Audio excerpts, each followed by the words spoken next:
بسم اللہ الرحمن الرحیم۔ السلام علیکم ناظرین، نوائے وقت ٹوڈے میں خوش آمدید اور صبح بخیر۔ میں ہوں احتشام الرحمن۔ پروگرام کا آغاز کریں گے کتاب ہدایت سے، اللہ کے نام سے جو بے انتہا مہربان رحم فرمانے والا ہے۔ حالانکہ انہیں اس کا کچھ علم ہی نہیں، وہ محض ظن کی پیروی کرتے ہیں اور ظن حق کے مقابلے میں کسی کام نہیں آ سکتا۔ پس آپ رخ انور پھیر لیجئے اس بد نصیب سے جس نے ہمارے ذکر سے روگردانی کی اور نہیں خواہش رکھتا مگر دنیاوی زندگی کی۔ یہ ہے ان کا مبلغ علم، بے شک آپ کا رب ہی خوب جانتا ہے۔ جو بھٹک گیا اس کی راہ سے وہی بہتر جانتا ہے، اور جس نے راہ راست پائی۔ سورہ النجم کی آیات نمبر 28 تا 30 کا ترجمہ آپ کے سامنے پیش کیا گیا۔ اللہ تعالیٰ سے دعا ہے کہ اللہ تعالیٰ مجھے بھی، آپ کو بھی، ہم سب کو قرآن پاک پڑھنے، سمجھنے، اس پر عمل کرنے، اس کا احترام کرنے کی توفیق عطا فرمائے۔ ناظرین، آج جمعرات ہے، 13 ذوالحج 1432 ہجری، 10 نومبر سن 2011 ہے۔ آج کے معزز مہمان کا آپ سے تعارف کرا دیتے ہیں۔ جناب محترم فضل حسین اعوان صاحب آج ہمارے ساتھ اسٹوڈیوز میں تشریف فرمائے۔ فضل صاحب السلام علیکم اور خوش آمدید۔ السلام، کیسے مزاج ہیں آپ کے؟ عید آپ کی کیسی گزری؟ آج سے ورکنگ ڈے شروع ہو گیا ہے، چھٹیاں کیسے گزاری آپ نے؟ چھٹیاں جی اللہ تعالیٰ کا لاکھ لاکھ شکر ہے کہ عید اچھی گزر گئی، اور اس دفعہ پاکستان میں ایسا کوئی واقعہ یا کوئی واقعات نہیں ہوئے جو، ویسے تو دہشت گردی کی جنگ میں پورا ملک بارود بنا ہوا ہے، بارود کا ڈھیر بنا ہوا ہے۔ بہرحال اس دفعہ یوں اچھا ہوا کہ ایسے کوئی واقعات نہیں ہوئے کہ جن کو قومی سانحہ قرار دیا جائے۔ تو اس حوالے سے میرا خیال ہے کہ عید سب مسلمانوں کی، میری، آپ کی اور تمام پاکستانیوں کی، اس حوالے سے اچھی گزری۔ رائٹ، بالکل، ہم دعا گو بھی ہیں کہ آئندہ آنے والے دن بھی امن و امان سے گزرے۔ پہلی خبر شامل کرنا چاہیں گے جو کہ صدر محترم آصف علی زرداری کے حوالے سے، امریکہ سے مل کر حقانی نیٹ ورک کا خاتمہ کریں گے، زرداری کا امریکی وفد سے وعدہ۔ امریکی حکام تعلقات خراب کرنے والے بیانات نہ دیں، غلط فہمیاں دہشت گردی کے خلاف مہم پر اثر انداز ہو سکتی ہیں۔ چین کے ساتھ مضبوط اسٹریٹجک تعلقات ہیں، زرداری کی امریکی چینی وفود سے گفتگو۔ زرداری نے کہا کہ وہ ان لوگوں کو اچھی طرح جانتے ہیں، یہ سانپ ہیں اور وہ ان کا پیچھا کرنا چاہتے ہیں۔ بیان کا خیر مقدم کرتے ہیں، مگر دیکھنا یہ ہے کہ زرداری کا فوج اور انٹیلیجنس پر کتنا کنٹرول ہے۔ امریکی وفد کے سربراہ مائیکل میکال کا ملاقات کے بعد انٹرویو۔ زرداری کو بتایا کہ امریکی امداد خطرے میں ہے۔ سربراہ امریکی وفد ارکان کانگریس کی زرداری سے ملاقات میں دو طرفہ تعلقات پر گفتگو، اور ہم امداد سے زیادہ تجارت چاہتے ہیں، چین اور پاکستان مقامی کرنسی میں تجارت کریں۔ صدر کی وفود سے بات چیت کتنی اہمیت کا حامل ہے صدر صاحب کا یہ وعدہ، اور دوسری جانب جو امریکیوں نے کہا ہے کہ زرداری صاحب کا فوج اور انٹیلیجنس پر کتنا کنٹرول ہے، وہ اس چیز کو دیکھیں گے، فرمائیے گا اس پر۔ تو ہماری حکومت جو ہے، جو وعدے ہمارے ساتھ کرتی ہے، ہمارے عوام کے ساتھ کرتی ہے، جو کچھ عوام کے ساتھ انہوں نے کیا ہے، تو ویسا ہی تاثر امریکی وفد نے لیا ہے۔ اس کے ساتھ صدر صاحب نے وعدہ کیا کہ حقانی نیٹ ورک کا مل کر خاتمہ کریں گے، اور انہوں نے ساتھ ہی وفد نے شکوک و شبہات کا اظہار بھی کر دیا کہ دیکھیے فوج کے اوپر ان کا کتنا کنٹرول ہے۔ اگر ہم حقائق کو دیکھیں تو اس میں کوئی شبہ نہیں کہ دہشت گردی کے خلاف جنگ میں پاک فوج کا کردار انتہائی زیادہ اہم ہے۔ اگر تمام کے تمام معاملات سیاسی حکومت کے کنٹرول میں ہوتے، یا یوں سمجھیے کہ ہماری سیاسی حکومت نے بہت سے اختیارات اس جنگ کے حوالے سے فوج کو دے رکھے ہیں، اگر تمام معاملات ہماری سیاسی حکومت کے ہاتھ میں ہوتے تو وزیرستان میں، شمالی وزیرستان میں آپریشن جس کا امریکہ پرزور مطالبہ کرتا رہا ہے، دباؤ ڈالتا رہا ہے، شروع ہونے کے بعد ختم بھی ہو چکا ہوتا۔ یہ تو فوج ہے، تو امریکہ کا دباؤ، زور، ڈوم اور کے تقاضے اور مطالبے سب اسی ایک بات کے اوپر آج کل آ کر ختم ہو جاتے ہیں کہ شمالی وزیرستان میں آپریشن کریں، اور اس کی راہ میں سب سے بڑی رکاوٹ ہماری فوج بنی ہوئی ہے۔ وہ کہتے ہیں پہلے والے آپریشن ختم کریں گے، اس کے بعد دیکھیں گے کہ یہاں پہ آپریشن کرنا ہے یا نہیں کرنا۔ اب صدر محترم نے وعدہ جو کر لیا ہے، تو آپ سمجھتے ہیں کہ فوج کے مخالف جا رہے ہیں صدر آصف علی زرداری؟ نہیں، میرا خیال ہے کہ وہ جس طرح سے ہماری حکومت ہم پاکستانی کو چکر دیتی ہے، اسی طریقے سے اس وفد سے جان چھڑانے کے لیے انہوں نے یہ کہہ دیا ہے۔ تو ادروائز حقیقت یہی ہے کہ فوج جو ہے وہ شمالی وزیرستان میں آپریشن کرنے کے لیے۔ لیکن یہ وعدہ فضل صاحب کیوں کیا؟ کچھ دن پہلے تک تو امریکی یہ درخواستیں کر رہے تھے کہ آپ جو مذاکرات میں ہمارے ساتھ تعاون کریں اور حقانی نیٹ ورک سے مذاکرات کروا دیں، پھر امریکہ کی مذاکرات کے حوالے سے خبریں بھی آتی رہی، لیکن اب یہ وعدہ کر دیا صدر نے۔ ہاں، تو یہ دیکھیے کہ امریکہ کا دوہرا نہیں بلکہ تیرا معیار ہے یہاں پہ۔ ایک طرف وہ کہتے ہیں حقانی نیٹ ورک کے ساتھ ہمارے مذاکرات پاکستان کروائے، دوسری طرف وہ کہتے ہیں کہ پاکستان ان کا خاتمہ خود کرے، تیسری طرف وہ کہتے ہیں کہ ہم ان کا خاتمہ کرنا چاہتے ہیں، پاکستان امریکہ مل کے ان کا خاتمہ کرے۔ تو یہ ان کا دوہرا تیرا معیار ہے۔ ایک طرف تو یہ بھی خبریں آ چکی ہیں کہ ہماری فوج یہ کہتی ہے، ہمارے وزیر اعظم یہ کہتے ہیں، وزیر خارجہ یہ کہتے ہیں کہ حقانی نیٹ ورک کا پاکستان میں وجود ہی نہیں ہے۔ خود سراج الدین حقانی نے بھی کہا تھا کہ پاکستان میں ان کا وجود ہی نہیں ہے۔ تو اگر آپ خاتمے کی بات کرتے ہیں تو کہاں پہ خاتمے کی بات کرتے ہیں کہ آپ ان کے امریکہ کی مدد کریں گے حقانی نیٹ ورک کا خاتمہ کرنے کے لیے افغانستان جا کر؟ یہ دیکھنے کی بات۔ اس وعدے کا ریئیکشن کیا آ سکتا ہے؟ نہیں، اس کا ریئیکشن کہاں سے؟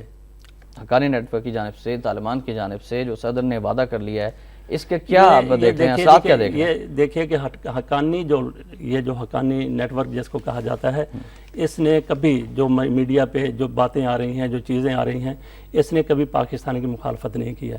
جو بندہ آپ کا مخالف نہیں ہے، آپ اس سے کیوں دشمنی لیں گے؟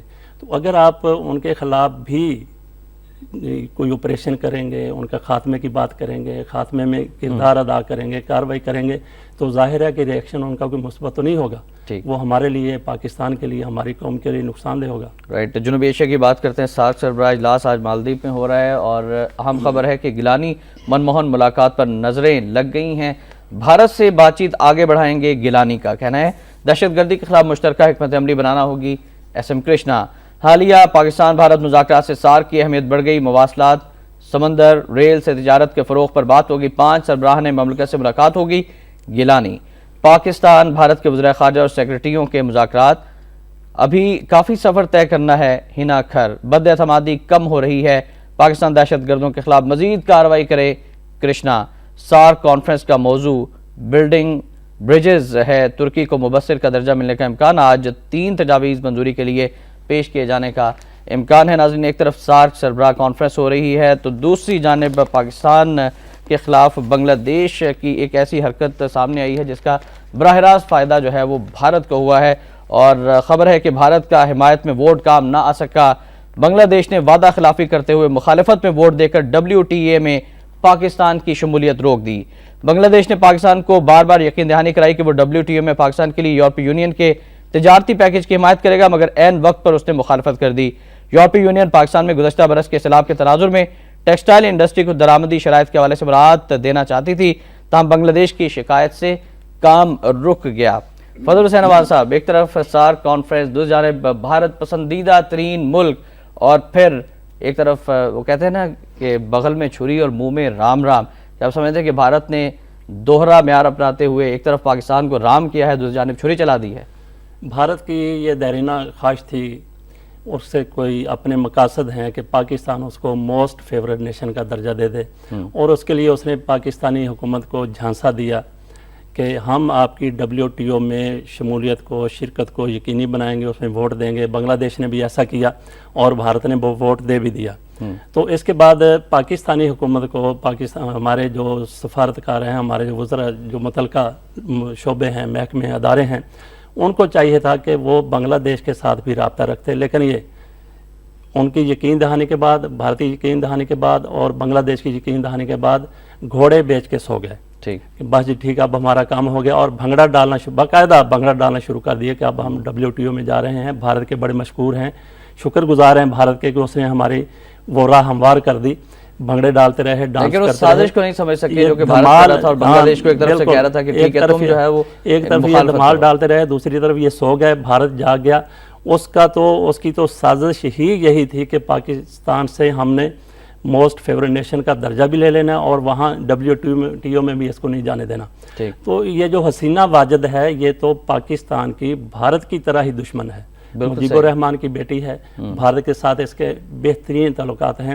وہ تو پاکستانیوں کو، پاکستان کا نام لینے والوں کو، پاکستان کی خاطر لڑنے اور مرنے والوں کو، ان کے خلاف جو زندہ ہیں وہاں پہ ان کے خلاف سزائیں دلوانے کے لیے یہ کچھ منصوبے بنا رہی ہیں. مطلب وہ بھارت کی کٹپتلی تو نہیں کہا جا بھارت کے اثر میں، کیونکہ وہ الگ ملک ہے، جمہوریت کے ذریعے وہ آئی ہے بھارت جو بھی ہے، لیکن بھارت کے ساتھ اس کے بڑے تعلقات ہیں، اچھے تعلقات ہیں. تو اسی کو بھارت نے بروئے کار لا کے ان تعلقات کو اس کو کہا جی تم یہ کر دو، انہوں نے یہ کر دیا. یہ ہمارے لیے پاکستانیوں کے لیے انتہائی شرم کا مقام ہے. بتائیے گا کہ کس کس کو ریزائن کرنا چاہیے اس ناکامی پر؟ دیکھیے جی، اس ناکامی پر جو لوگ دھمال ڈالتے رہے ہیں، جو بھنگڑے ڈالتے رہے ہیں، وہ ہمارے وزیر اعظم ہیں، وہ ہماری وزیر خارجہ ہے، وہ ہمارے سب سے بڑے مجرم جو ہیں وہ ہمارے وزیر تجارت ہیں. ان لوگوں کو تو اس معاملے میں کیا ہم الفاظ استعمال کریں اس حوالے سے، تو ان کو تو بالکل ریزائن دے دینا چاہیے. بالکل.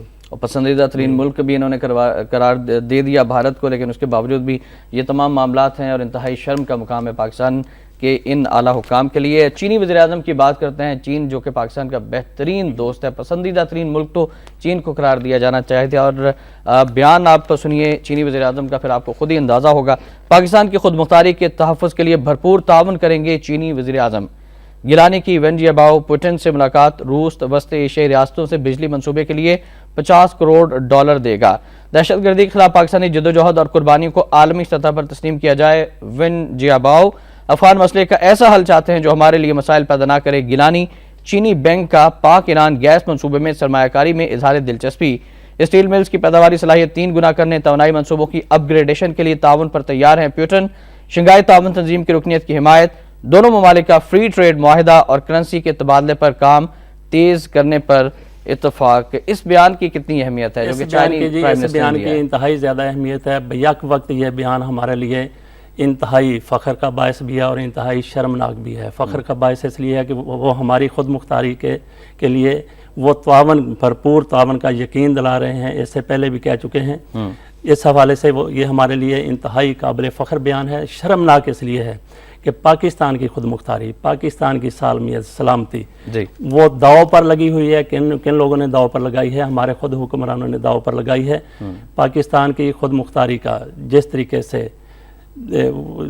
طریقے سے برباد کیا جا رہا ہے، تباہ کیا جا رہا ہے، مخدوش کی جا رہی ہے، وہ آپ کے سامنے ہے. ڈرون حملے یہاں پہ ہوتے ہیں، کوئی ان کو روکنے والا نہیں ہے. تو اس حوالے سے چین کا یہ جو بیان ہے یقین دہانی ہے. میرے خیال میں یہ ہمارے لیے باعث افتخار ہے. اور ہم بات کرتے ہیں کہ ہمارے حکمرانوں کا پسندیدہ ترین ملک بھارت پاکستان کے خلاف کس طرح کی سازشیں کرے. ناظرین، خبر یہ ہے کہ بھارت کی پاکستان کے خلاف نئی سازش. اندرون سندھ کو ٹارگٹ کر لیا. ہزاروں بھارتی ایجنٹ اندرون سندھ فعال ہو چکے ہیں. ہندوؤں کو بھارت بھجوایا جا رہا ہے جو سرحد پار کرتے ہی سیاسی پناہ طلب کر لیتے ہیں. اندرون سندھ کی ترقی پسند اور ہندو تنظیمیں اندرون سندھ ہندوؤں پر ہونے والے جھوٹے مظالم کو بڑھا چڑھا کر پیش کر رہی ہیں. سکھ جتھوں میں بھی شامل ہو کر ہندو بھارت پہنچ جاتے ہیں. اور بھارت کی بات ہوئی ہے تو میرواعظ عمر فاروق کا بیان ہے اور کچھ اہم خبریں کشمیر کے حوالے سے بھی میں آپ تک پہنچانا چاہوں گا کہ میرواعظ عمر فاروق کا بیان ہے کہ بھارتی فوج کا مقبوضہ کشمیر سے انخلاء کا وقت آ گیا. بھارت اور اس کی فوج دنیا کی آنکھوں میں دھول جھونک رہی ہے. نوائے وقت کے ساتھ خصوصی گفتگو. پھر ایک اہم خبر ہے کہ حق خود ارادیت کو بنیادی انسانی حق تسلیم کیا جائے. جنرل اسمبلی کمیٹی میں پاکستانی قرارداد متفقہ طور پر منظور. غیر ملکی فوج کی مداخلت، جارحیت اور قبضے کی مخالفت. جنرل اسمبلی کے آئندہ اجلاس میں معاملہ اٹھایا جائے. قرارداد میں سیکرٹری جنرل سے مطالبہ بھی کیا گیا ہے. اور پاکستان کا بیان ہے کہ سلامتی کونسل کشمیر سمیت دیرینہ مسائل کے حل پر بھی توجہ دے. بھارت کی سازشیں اور پھر اس کے بعد مقبوضہ کشمیر کے حالات سب کے سامنے، اس پر آپ کیا کہنا چاہیں گے؟ بھارت نے جی پاکستان کو شروع سے دل سے تسلیم ہی نہیں کیا. وہ پاکستان کو برداشت کرنے کے لیے بھی تیار نہیں ہے. وہ کم از کم 4 بڑی جنگیں پاکستان کے اوپر مسلط کر چکا ہے. 71 میں اس نے پاکستان کو 2 لخت کر دیا. تو اس حوالے سے اگر دیکھا جائے تو بھارت کی پاکستان سے دشمنی جو ہے وہ تو مستند ہے. تو دشمن کے ساتھ آپ کیسے ایک جگہ کے اوپر بیٹھ سکتے ہیں، ایک نشست کر سکتے ہیں؟ کشمیر میں اس کے مظالم ابھی تک جاری ہیں. پاکستان اور بھارت کا بڑا تنازع مسئلہ کشمیر ہے. جب تک وہ حل نہیں ہو جاتا، وہاں خون کی ندیاں بہہ رہی ہیں، لاکھوں افراد کو شہید کر دیا گیا.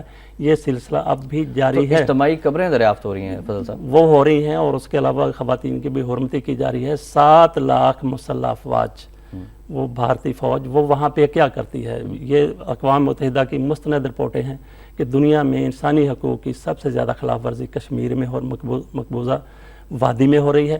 تو ان حالات میں آپ کس طرح بھارت کے ساتھ چل سکتے ہیں جب اقوام متحدہ نے حق خود ارادیت ان کو دینے کی تجویز دی ہے کشمیریوں کو، اس کے اوپر عمل ہونا چاہیے۔ آپ اس کے اوپر عمل کرنے یا کروانے کی بجائے آپ اس کو موسٹ فیورٹ نیشن قرار جنرل دے رہے اسمبلی ہیں۔ کمیٹی میں جو پاکستانی قرارداد متفقہ طور پر منظور ہوئی ہے فضل صاحب کہ حق خود ارادیت کو بنیادی انسانی حق تسلیم کیا جائے، اس کے کشمیر کاز پر کتنے مثبت اثرات آپ دیکھ رہے ہیں اس آنے کے والے دنوں؟ انتہائی مثبت اثرات ہونے چاہیے، لیکن ایسی قراردادیں تو بے شمار پہلے پاس ہو چکی ہیں، فلسطین کے حوالے سے کئی ہو چکی ہیں، کشمیر کے حوالے سے ہو چکی ہیں، لیکن اصل مسئلہ یہ ہے کہ ان کے اوپر عمل درآمد نہیں ہوتا۔ آج اہم ملاقات بھی ہے، گیلانی منموہن ملاقات پر بھی نظریں لگی ہوئی ہیں سارک سربراہ اجلاس کے دوران، تو اس ملاقات میں آپ سمجھتے ہیں کچھ کوئی بریک تھرو ہو سکتا ہے، کوئی کشمیر کے حوالے سے کوئی بات سامنے آ سکتی ہے؟ سوال ہی پیدا نہیں ہوتا، وہ نیتوں کا دار و مدار، اعمال کا دار و مدار نیتوں کے اوپر ہے۔ جب ان کی نیت آپ دیکھ لیں کہ مسئلہ کشمیر کو، جو ہماری بقا کا مسئلہ ہے، پاکستان کی بقا کا مسئلہ ہے، قائد اعظم نے اسے پاکستان کی شاہراہ قرار دیا تھا،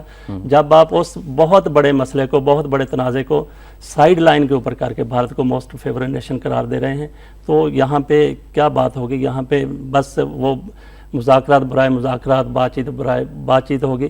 معاملہ تو اصل مسئلہ تو کشمیر ہے نا، اس کے اوپر بات چیت ہونی چاہیے، گیلانی صاحب اس کے اوپر بات چیت کریں، لیکن یہ مجھے نظر نہیں آتا کہ گیلانی صاحب اس کے اوپر بات چیت کریں گے، کشمیر کا نام بھی وہاں پہ نہیں لیں گے، اور نہ ہی اس خبر میں کوئی ذکر ہے کہ کشمیر کے حوالے سے وہاں پہ بات چیت ہوگی۔ رائٹ، اب بات کریں گے ناظرین ایران کے حوالے سے، اور ایران کے حوالے سے دو خبریں ہیں، ایک تو ایران کے یورپی ممالک سے تعلقات، پھر ایران کے پاکستان کے تعلقات سے حوالے سے۔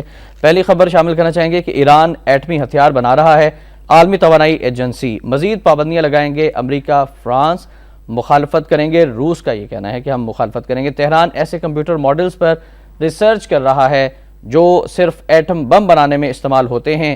CIA جوہری پروگرام سے ذرا برابر پیچھے نہیں ہٹیں گے، احمدی نژاد۔ ایران پر حملہ بڑی غلطی ہوگی، روسی وزیر خارجہ۔ معاملہ پرامن طور پر حل کیا جائے، چین عالمی برادری ایران کو ایٹمی ہتھیار حاصل کرنے سے روکے، اسرائیل کا یہ کہنا ہے، اور اسرائیل نے یہ دھمکی دی ہے۔ پھر جو پاکستان کے حوالے سے ہم بات کر رہے تھے کہ ایران کے پاکستان سے تعلقات کیسے ہیں، تو فضائی حدود میں داخلہ ایران نے PIA پر پابندی لگا دی ہے، فیس کے $6 لاکھ ادا کرنے ہیں، حج پروازیں متاثر ہوں گی، طویل متبادل راستہ اختیار کرنے سے پروازوں کا وقت بڑھے گا، مہنگا فیول بھی زیادہ استعمال ہوگا۔ اور سب سے پہلے ہم بات کرنا چاہیں گے کہ جو اسرائیل کے وزیر اعظم، اسرائیل کے صدر دھمکیاں دیتے ہیں ایران کو، پھر انہوں نے کہا کہ ایٹمی ہتھیار بنا رہا ہے ایران اور اسرائیل کو حملہ کر دینا چاہیے، یہ تمام صورتحال جو ہے وہ کس جانب جا رہی ہے؟ کیا ایک اور جنگ ہونے والی ہے؟ ایسی بات بالکل نہیں ہے، یہ ان کی گیدڑ بھبکیاں ہیں اسرائیل کی یا امریکہ کی۔ وہ تو پہلے ہی ایران کے اوپر بہت زیادہ پابندیاں لگا چکا ہے، دھمکیاں بھی دے چکا ہے جنگ کی، لیکن ایران نے کہا ہے جو کرنا ہے کر لو۔ اصل میں امریکہ جو ہے وہ، ایران جو کہتا ہے جو کرنا کر لو، امریکہ وہ کیوں نہیں کر رہا ہے؟ اس کی وجہ یہی ہے کہ ایران کے جتنے میزائل ہیں، جتنے راکٹ ہیں یا کوئی اور اسلحہ ان کا ہے، اس سب کا رخ ایران کی، ان سب کا رخ اسرائیل کی طرف ہے۔ بالکل صحیح۔ اس نے کہا حملہ کرو، ہم بھی تیار ہیں۔ تو ابھی کون چاہے گا امریکہ یا ان کے اتحادیوں میں سے کہ ایران اسرائیل کو تہتے کر دے، تباہ و برباد کر دے؟ اس لیے وہ حملے سے رکے ہوئے ہیں، حملے سے رکے ہوئے ہیں۔ اس تمام صورتحال میں اگر اسرائیل کچھ حرکت کرتا ہے ایران کے خلاف، وہ موومنٹ کرتا ہے اپنی فورسز کو اور اٹیک کرتا ہے، فضائی حملے کرتا ہے، جو ممالک ہیں خلیجی ممالک، ان کا ریئیکشن کیا ہوگا؟ سعودی عرب کا ریئیکشن کیا ہوگا؟ اس میں دیکھیے جی کہ عرب ممالک کی بات ہو رہی ہے یا خلیجی ممالک کی بات ہو رہی ہے، ان میں تھوڑے اختلافات ہیں، وہ دو گروپوں میں تقسیم ہیں، ان میں ایران کے حامی بھی ہیں، ایران کے مخالف بھی ہیں۔ تو اگر اسرائیل حملہ کرتا ہے ایران کے اوپر تو یہ فوری طور پہ جو ایران کے حامی ممالک ہیں وہ ایران کا ساتھ دیں گے، اور جو مسلم ممالک ہیں جو ایران کے فی الوقت آج ان حالات میں حامی نہیں ہیں، ان کی بھی مسلم غیرت جاگ سکتی ہے، وہ بھی ایران کا ساتھ دے سکتے ہیں۔ چین اور روس کا تو بیان آ گیا کہ مخالفت کریں گے، اس طرح کی کوئی حرکت ہوئی پابندیاں لگائیں گی، اور چین نے بھی کہا ہے کہ تھوڑا ہاتھ ہولا رکھیں۔ یہ روس یا چین ان حالات میں ہی ان حالات میں مخالفت کر سکیں گے جب معاملہ اقوام متحدہ میں جائے گا، سلامتی کونسل میں جائے گا، ویٹو تک بات ہوگی، پھر یہ مخالفت کریں گے۔ ابھی آپ بات کر رہے تھے کہ وہ PIA کے حوالے سے فضائی حدود میں داخلے پر ایران نے PIA پر پابندی لگا دی۔ جی، ہماری حکومت نے جو گند ہمارے ملک میں اندرون ملک ڈالا ہوا ہے، کرپشن ہے، بدعنوانی ہے، بے ایمانی ہے، کسی شعبے میں، ادارے میں کوئی میرٹ نہیں ہے جس کو ہم سب جانتے ہیں، وہی انہوں نے دوسرے ممالک کے ساتھ کر دیا ہے، ایران کے ساتھ کر دیا۔ ایران اچھا ہے ان کا، ایران ہمارا ایک اسلامی برادری، اسلامی ملک ہے، دوست ملک ہے، اس نے ہمیشہ پاکستان کے لیے سیکریفائس کیا ہے، لیکن ان کو شرم آنی چاہیے PIA کو، اس کے ذمہ داروں کو، ہماری حکومت کو، کہ صرف $6 لاکھ کی بات ہے، آپ وہ بھی اپنی جیب میں رکھنا چاہتے ہیں، اپنی جیب میں ڈالنا چاہتے ہیں، یہ تو فوری طور پہ ادائیگی کر دیں، لیکن میرے خیال میں کہ یہ پروازیں متاثر نہیں ہوں گی، کیونکہ $6 لاکھ کی بات ہے۔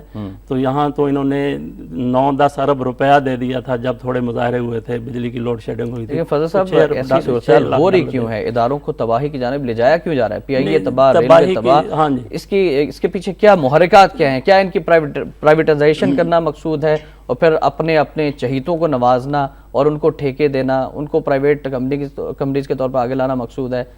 کیا صورتحال؟ ریلوے، PIA اور سٹیل مل یہ تباہی کی طرف جا نہیں رہے، بلکہ مکمل طور کے اوپر تباہ ہو چکے ہیں۔ ریلوے کوئی آپریشن نہیں ہے، PIA کی جو پروازیں جاتی ہیں، کوئی اڑنے سے پہلے خراب ہو جاتی ہے، کوئی اڑنے کے بعد خراب ہو جاتی ہے۔ ہر روز ہم یہ دیکھتے ہیں آج 42, 43, 44 اتنی پروازیں وہ منسوخ کر دی گئی۔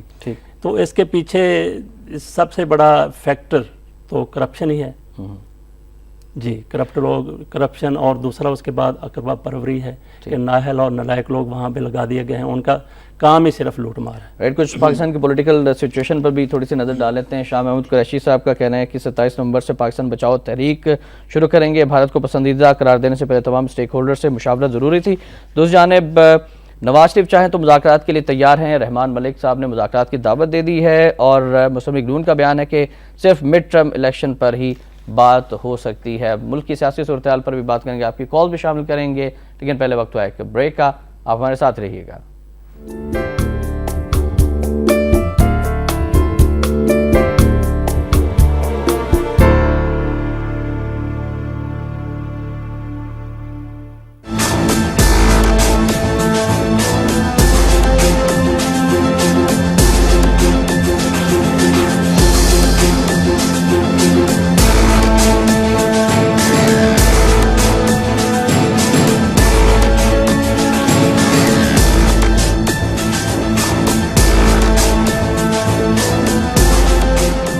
آپ دیکھ رہے ہیں وقت۔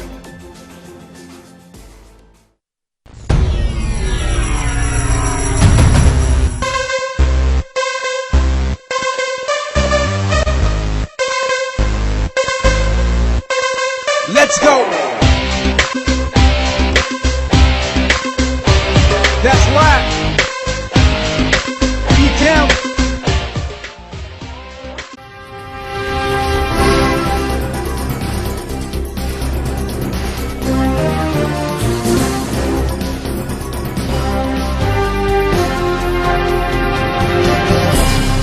آپ ہیں وقت کے ساتھ۔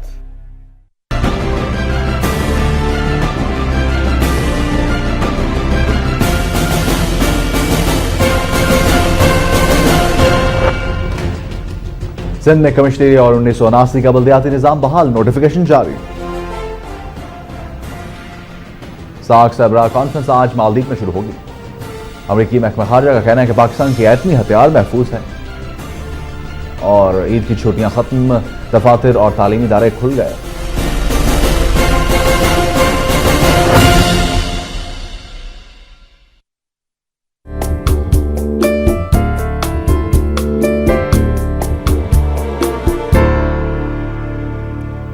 نوابق ٹوڈے میں ایک بار پھر آپ کو خوش آمدید کہتے ہیں ناظرین۔ ہمارا نمبر ہے 042363122169، آپ کال کر سکتے ہیں، فضل حسین عوان صاحب سے بات بھی کر سکتے ہیں۔ فضل صاحب، سیاسی سرگرمیاں جو کہ اس سے پہلے کچھ ماند پڑ گئی تھیں عید کی چھٹیوں کی وجہ سے، یہ رواں ماہ جو ہے سیاسی سرگرمیوں کے حوالے سے اور سیاستدانوں کے حوالے سے کیسا رہ سکتا ہے؟ یہ دیکھیے جی کہ آج کل تبدیلی کی بہت زیادہ بات ہو رہی ہے۔ تبدیلی جو ملکی موجودہ حالات ہیں، جو لوگوں کے مسائل ہیں، اس حوالے سے تو یوں نظر آتا ہے کہ تبدیلی ہونی چاہیے، اور بعض حلقوں کے قریب تبدیلی جو ہے وہ ناگزیر بھی ہے، لیکن اس کے لیے ہر کوئی اپنے اپنے طور کے اوپر کوششیں کر رہا ہے۔ مسلم لیگ نون نے الگ تحریک چلائی ہوئی ہے، تو عمران خان کی تحریک الگ ہے، ابھی شاہ محمود قریشی یہ الگ تحریک کے ساتھ کود رہے ہیں۔ اور عمران خان صاحب کہتے ہیں کہ کئی ہیوی ویٹ جو ہے وہ تحریک انصاف میں شامل ہو جائیں گے۔ ولید اقبال صاحب جو کہ علامہ اقبال رحمۃ اللہ علیہ کے پوتے ہیں، انہوں نے تحریک انصاف جوائن کر لی ہے. شاہ محمود قریشی صاحب کے حوالے سے بھی خبریں ہیں کہ وہ بھی ہو سکتا ہے کہ تحریک انصاف جوائن کر لیں. پھر ماروی میمن بھی ہیں, پھر کاف لیگ اور مسلم لیگ نون کے سابق وزراء بھی تحریک انصاف سے رابطہ کر رہے ہیں. تو آپ تحریک انصاف کو کس طرح سے دیکھ رہے ہیں؟ تیسری قوت کے طور پر یہ سامنے آئی ہے, آئندہ آنے والے انتخابات سے پہلے آپ سمجھتے ہیں کہ مزید ہیوی ویٹ تحریک انصاف میں آ جائیں گے؟ ہاں جی, یہ جو آج کل کے جن کو عمران خان نے ہیوی ویٹ کیا ہے, یہ وہ لوگ ہیں جن کی اپنی پارٹیوں میں رہتے ہوئے غبارے سے ہوا نکل چکی ہے. ان میں ایک شاہ محمود قریشی ہیں, یا دوسرے لوگ نوید اقبال بہرحال ان کے علاوہ ہیں, انہوں نے اپنی مرضی ہے ان کی کہ وہ اس میں گئے ہیں. تو عمران خان کو ان کی پارٹی وہاں پہ بہت بڑا جلسہ ہوا ہے یہاں پہ. تو میرے خیال میں یہ جلسہ جو ہے عمران, یہ جو لوگ وہاں پہ آئے تھے وہ عمران کی محبت سے زیادہ ہمارے آج کے حکمران, صوبائی حکمران, مرکزی حکمران, ان سے اور ان کی پالیسیوں سے نفرت زیادہ فیکٹر یہی تھا کہ وہ لوگ. رائٹ, عوام کی آراء جانتے ہیں, اور سب سے پہلے ہم کالر شامل کرنا چاہیں گے آپ کی اجازت سے. السلام علیکم جی. السلام علیکم, کون صاحب کہاں سے ہمارے ساتھ؟ السلام علیکم. میری جانب سے آپ کو اور آپ کے جو مہمان ہیں انہیں اور مجید نظامی صاحب کو, پورے عملے کو بہت بہت عید کی مبارکباد. جی خیر مبارک. عبدالرشید غوری صاحب آپ کو بھی بہت بہت مبارکباد. اور میں آج یہ کرنا چاہتا ہوں کہ میں نے اپنے علاقے کا جگہ گھوم کر جائزہ لیتا رہا. جی حالیں بہت اطمینان طریقے سے دی گئی اور لی گئی. علاقے میں جماعت اسلامی, سنی تحریک اور ایم شامل تھی, لے رہی تھی, لیکن میں نے دیکھا کہ اکثریت لوگوں نے جو ہے ایم کو کھا لی تھی اور ان سے کہا کہ بھائی ہم تو ان کو دیں گے. کسی قسم کا کوئی نہیں, یہ سیاسی اختلاف ہوتا ہے جو وہ آپس میں ایک دوسرے پہ الزام لگاتے ہیں. عبدالرشید صاحب بہت شکریہ. کھانے چھیننے کے حوالے سے کوئی ناخوشگوار واقعہ پیش نہیں ہے, اس پر انہوں نے بات کی ہے, اس پر گفتگو بھی کریں گے. تنویر صاحب کی کال شامل کریں گے فیصل آباد سے. السلام علیکم. وعلیکم السلام. تنویر صاحب فرمائیے گا, کیا کہنا چاہیں گے آج آپ؟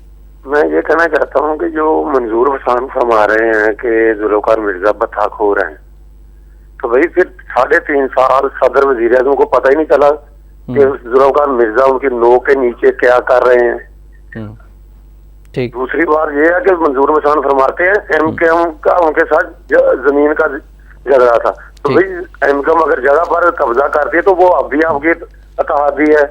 آپ نے کیوں 3.5 سال حکومت کو ذوالفقار مرزا کو ظلم کرنے دیا کراچی کی, وہاں پر صدر وزیر اعظم کو نہیں پتا یہ کیا کر رہے ہیں. اب یہ بتا رہے ہیں کہ وہ بطاخور تھے. ٹھیک.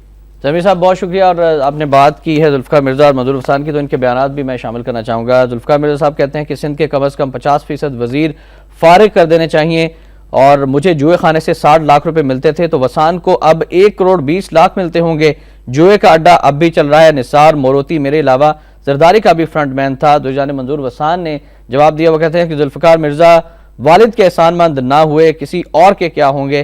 سابق وزیر داخلہ بھتہ خوری, اغوا اور قبضوں میں ملوث ہیں, گرفتار بھی کر سکتے ہیں. ان کے پاس اربوں کے بنگلے اور شوگر مل کہاں سے آئی, انکوائری شروع کر دی ہے. کیا کہیں گے آپ؟ جی اس میں جی یہ جو ایک دوسرے کے اوپر الزام تراشی کر رہے ہیں, اس میں ایک مثبت پہلو بھی ہے. مثبت پہلو یہ ہے کہ دونوں نے جو ایک دوسرے کے اوپر الزامات لگائے ہیں, میرے خیال میں سب کو یہ کرنا چاہیے جتنے وہاں پہ وزیر ہیں جو استعفیٰ دے چکے ہیں یا موجود ہیں, الزام تراشی جو کر رہے ہیں ان کے الزامات کو سچ سمجھتے ہوئے دونوں کے الزامات کو تحقیقات ہونی چاہیے. کوئی کمیشن بیٹھنا چاہیے, کوئی کمیٹی بیٹھنی چاہیے جو فیصلہ کر دے کہ ان کے الزامات درست ہیں یا نہیں ہیں. اگر الزامات درست ہیں, بھتہ خوری کی ہے, پیسے لیے ہیں, کرپشن کی ہے, وہ ریکور کروائی جائے. اگر بیانات غلط ثابت ہو جاتے ہیں, جھوٹ ثابت ہو جاتے ہیں, تو جتنے انہوں نے الزامات لگائے تھے اتنی ریکوری ان سے کر لی جائے. رائٹ, بالکل. اور کراچی میں سندھ میں کمشنری اور 79 کے بلدیاتی نظام کی بحالی کا نوٹیفیکیشن بھی جاری کر دیا گیا. اس پر بھی آپ سے رائے لیتے ہیں, لیکن پہلے نیئر صدف صاحبہ کی کال شامل کرنا چاہیں گے لاہور سے. السلام علیکم جی. سر میں یہ کہنا چاہتی ہوں کہ جتنا ابھی ہم نے سنا ہے نا کہ ہمارے زرداری صاحب سر نے کہا کہ وہ وعدے جیسے قوم سے کرتے ہیں ایسے امریکوں سے ہی وعدے کر چکے ہیں, تو میں ان کو یہ بتانا چاہتی ہوں وہ اپنی قوم سے جھوٹے وعدے کرتے ہیں, امریکیوں سے سچے وعدے کرتے ہیں. اتنی خوش فہمی میں ہمیں نہیں رہنا چاہیے. دوسرا یہ کہ امریکہ سے جیسے نیٹ ورک کے خلاف بات کر دی, اور اسی چکر میں انہوں نے انہیں کے دباؤ میں آ کے بھارت کو موسٹ فیوریٹ